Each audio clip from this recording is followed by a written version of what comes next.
सोचिए, आप एक रेस में भाग रहे हैं, पर आपको पता चले कि जीतने वाले का नाम पहले से ही तय है, तो क्या आप भागेंगे? नहीं ना। एक बार महादेव के एक परम भक्त ने ठीक यही सवाल उनसे पूछ लिया। उसने कहा, हे त्रिकालदर्शी, जब सब कुछ पहले से ही तय है, मेरी किस्मत की हर लकीर आपने पहले से ही लिख दी है, तो मैं हाथ जोड़कर आपके आगे रोऊं क्यों? क्यों करूं मैं प्रार्थना? भक्त का सवाल गलत नहीं था।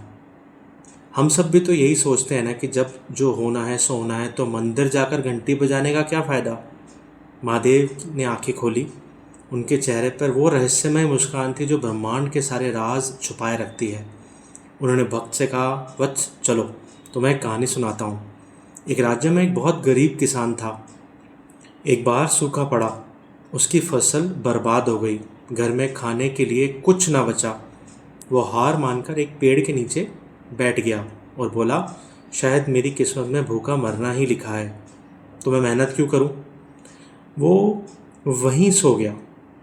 उस रात उस राज्य के राजा को एक सपना आया कि उसे पेड़ के नीचे सो रहे इंसान को 100 सोने के सिक्के देने हैं। राजा उठा, अपने सिपाहियों के साथ उस पेड़ के पास पहुंचा। राजा ने देखा किसान सो रहा है।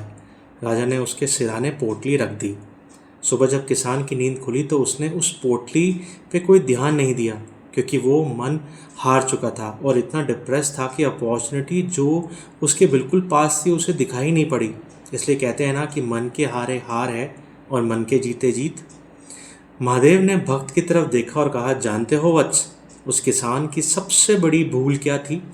उसने ये तो मान लिया कि उसकी किस्मत में दुख लिखा है, पर उसने ये नहीं सोचा कि शायद उस पोटली के मिलने के बाद उसकी किस्मत बदलने वाली थी।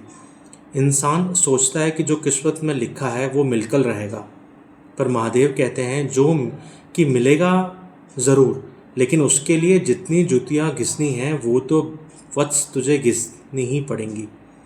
इसलिए भगवान से अगर कुछ मांगे तो सोच समझ कर मांगे, क्योंकि आप जो भी मांगेंगे नेचर आपको देने के लिए ऑलरेडी अलाइंड है। पर क्या आप उस कीमत को चुकाने के लिए रेडी हैं जो उस चीज़ के बदले में आपको चुकानी ही पड़ेगी? नेचर पहले आपको उसके लिए प्रिपेयर करेगा। आपकी लाइफ में उसी से जुड़े स्ट्रगल्स आने शुरू हो जाएंगे। आप फेल होंगे, आपका प्रॉपर टेस्टिंग होगी।